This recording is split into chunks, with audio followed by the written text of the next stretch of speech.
Hi, my name is Chris Collar. I'm the Safety and Security Manager. And this presentation is about the standard reunification method we will use here in the district if needed. In Green Bay, we do have a process for reunification. We use the I Love You Guys Foundation process that will be outlined in this presentation. When there is an active threat incident at a school, the police will arrive on scene quickly. Not long after, the media will arrive. When an incident occurs, the district office will set up their incident command and attempt to get as much information as possible to determine if a reunification process needs to be set up. If reunification is needed, the incident command team will determine which site is needed. The safety and security manager will contact the reunification team using the ReadyOp system and tell them where they need to respond to.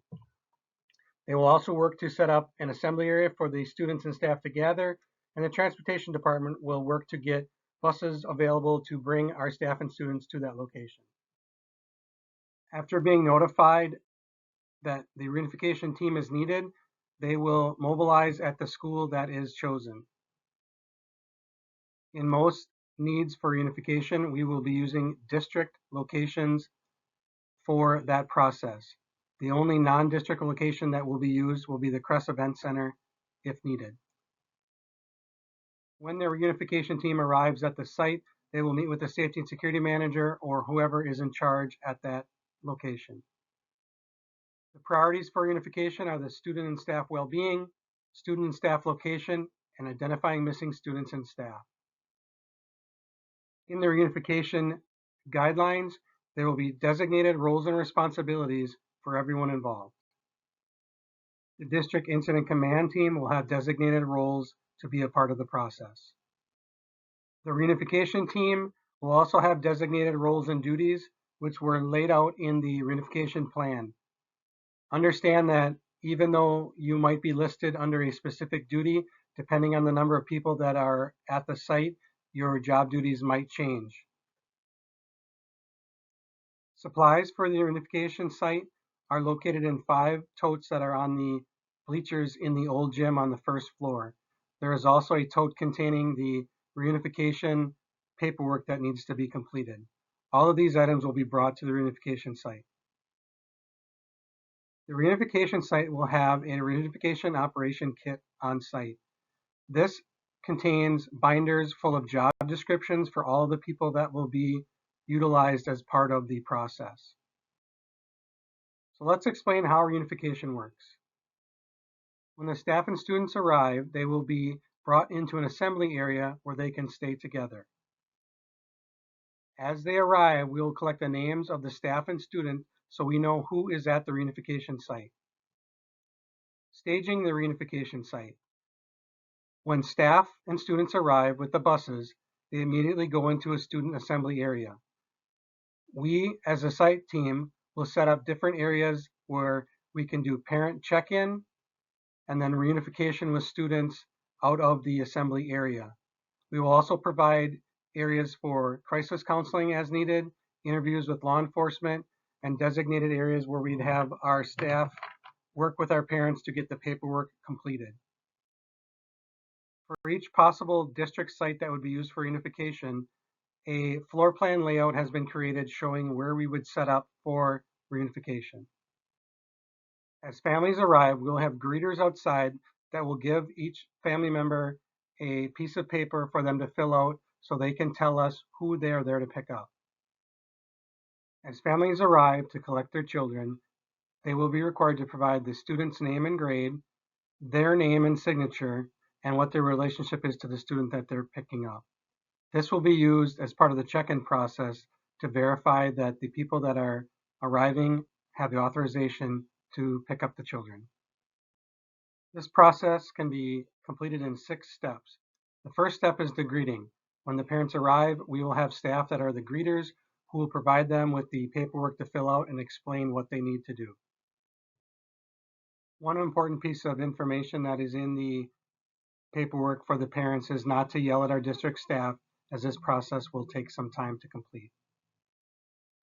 As the parents fill out the card, they will be split up into different lines based on the alphabet so that we can efficiently do the check-in process. When the parents review the instructions, they will need to print and sign their names and provide the date.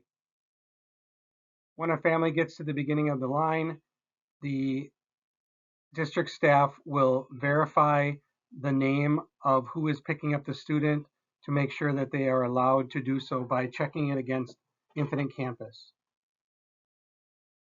This slide shows what the process should look like. You will have multiple greeters and potentially translators out in the parent area handing out the cards.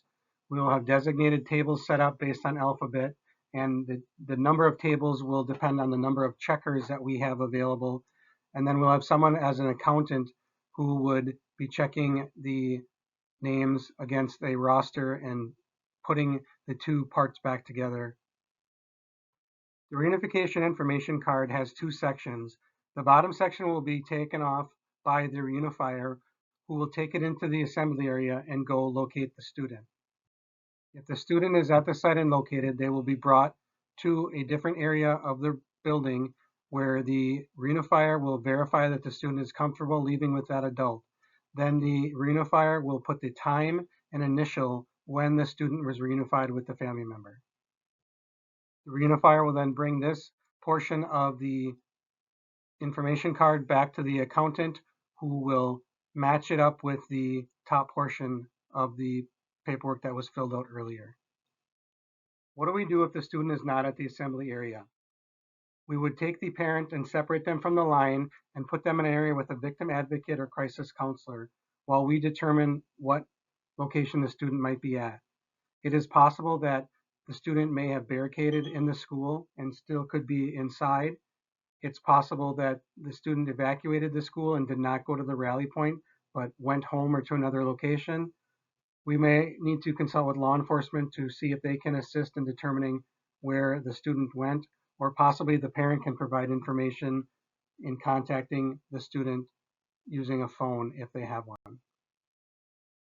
Anytime a situation occurs where a building needs to be evacuated and a reunification site is set up, this will be a traumatic experience. Recovery starts when the crisis begins, and reunification is only the first step in the recovery process. Although the reunification process is simple, it is going to take time, depending on the size of school that has to be reunified and the amount of people we have operating the reunification site. If you have any questions about the reunification process, you can reach out to Chris Collar, Safety and Security Manager, and he can answer any questions you have. Thank you for being a part of the reunification team.